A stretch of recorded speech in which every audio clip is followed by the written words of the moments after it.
Hare Krishna.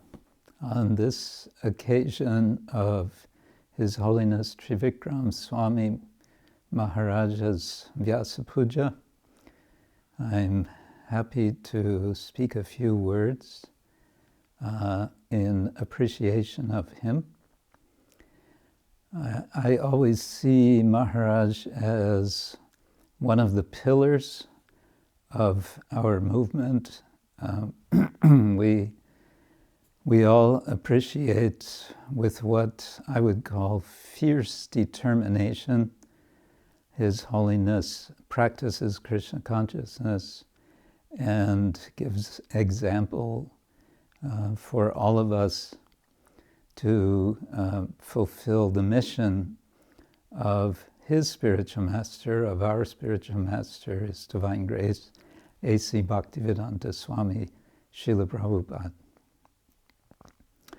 I was just reading one of Trivikram Swami's Vyasa Puja offerings to Srila Prabhupada. It was from the year 2010, in which he's remembering an incident when he was together with Srila Prabhupada in Vrindavan. And the theme of this offering is, on the one side, Srila Prabhupada's unpredictability, which he had a very, we can say, sharp and surprising experience. And beyond this, his prayer to Srila Prabhupada, which I think we can all take to heart as something we can offer as a prayer to His Holiness Trivikram Swami, and that is to avoid complacency in the practice of Krishna consciousness.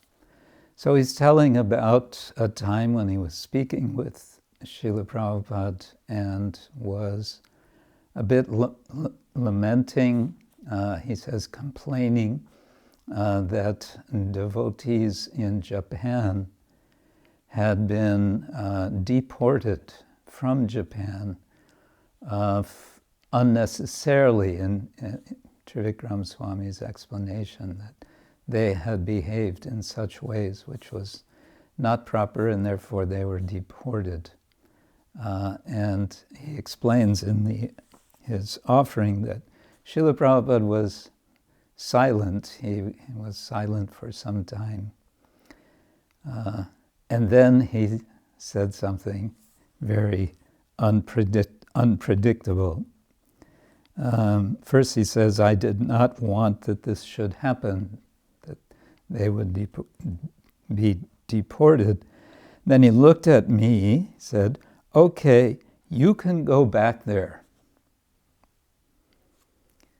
Prabhupada is telling Trivikram Swami, you can go back to Japan. And he says, I was literally stunned.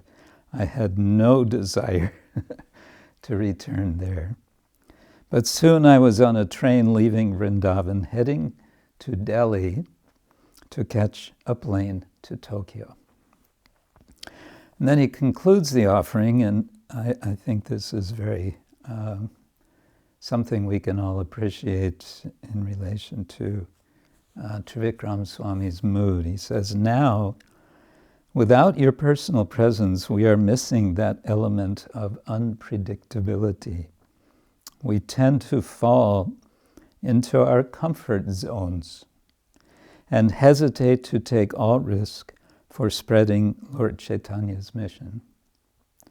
We think we know how this world works, and thus become worldly in the conceit that we are wise discriminators.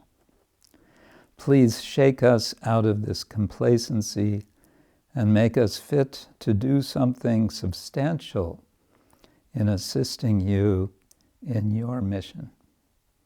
So I think it's a very nice prayer, relevant for all of us. We see that Trivikram Maharaj is doing something substantial, that he is not at all complacent, in his practice and preaching of Krishna consciousness. And therefore he's giving us all, he's giving me personally example. My tendency is to be complacent, and he is always there in my memory to shake me out of this. So I would say this can be our prayer. This is my prayer to His Holiness Trivikram Swami. Please keep us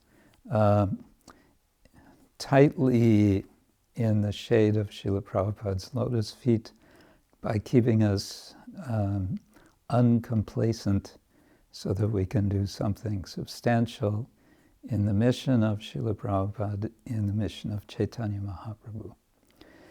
So I think we also, all over the movement, admire and wonder at your steadiness in keeping your sannyas vows. We've seen over the years, unfortunately, others who have not been keeping their vows strictly and have not kept their sannyas order. But you, being one of the earliest sannyasis, are, one of the latest as well. You've become our elder in this respect, someone we can all look up to, and in a sense, for all of us younger sannyasis, or trying to follow this path of the order, the renounced order, you are always someone to look up to. So I'm grateful for this possibility to be in the same family of devotees, of followers of Srila Prabhupada with His Holiness Trivikram Swami Maharaj. Ki Jai. Hare Krishna.